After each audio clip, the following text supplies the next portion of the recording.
Good morning! Palengke time tayo. Yan, papakita ko sa inyo yung bibilhin nating isda at saka itong mga kabuti na to. Tingnan nyo, iba't ibang kulay, iba't ibang size.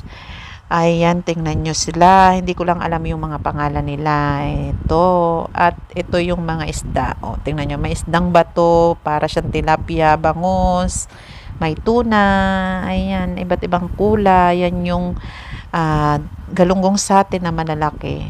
May pusit. Bili tayo ng konting pusit.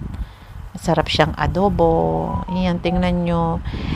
Mga iba't ibang klase ng isda. May malaki, may maliit. Ayan, bumili tayo ng maliit na yun. Papaksiwin natin. At ito, bumili tayo ng dumpilas. Ang gagawin ko dyan, tatanggalan ko siya ng tinik at ibababad ko. Tapos ipiprito. Ganun lang ginagawa ko para sila'y makatikim ng isda. Ayan. At ito naman yung alimasag na namamasyal pa. Thank you for watching.